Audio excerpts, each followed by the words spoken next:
nakikita po ninyo ay result 7. Sabi, ayan o. Sapagkat tayo ay nakapito na ng pagpapaikot ng spin the wheel. Shout out 20 million in the house. At i-click natin yung result 7 na yan. At andyan sila. Sama-sama sila dyan.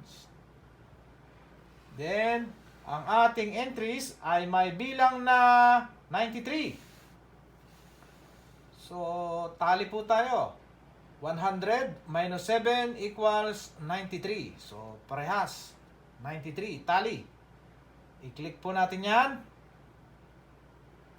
Ayan, lumabas ang kanilang mga pangalan at number. At ating i-shuffle. Ayun, na-shuffle na natin siya. At ito ang maganda.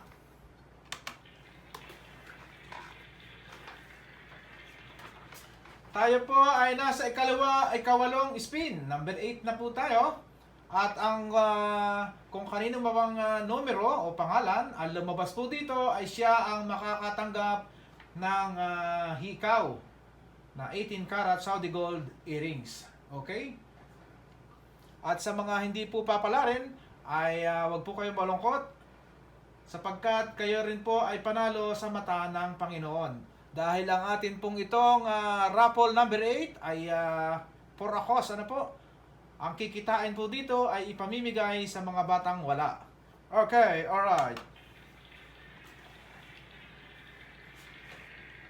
Ibibili po yan ng mga school supplies katulad ng pantasa. Yeah.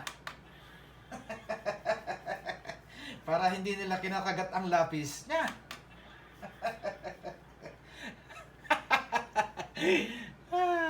Nakakatuwa na ka-enkwentro ko na yon.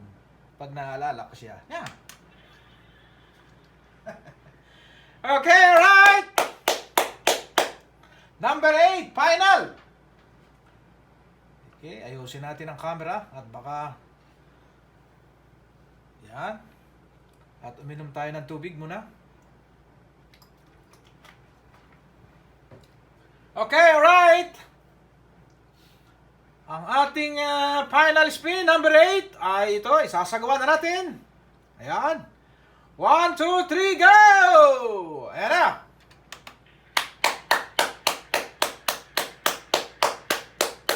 Umiikot na ang ating ruleta.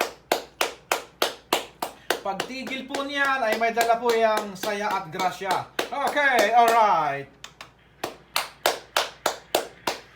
Shout out 21 million in the house. Maraming salamat po sa suporta at panood. Maswerteng gabi po sa inyo lahat mga kabukid. Okay, alright. Number 53, Ruina Giriba Habines. Congratulations! Yay! Yan po ang ating winner at makakatanggap ng 18 karat Saudi gold na earrings. Congratulations po, number 53, Ruina Giriba Habines.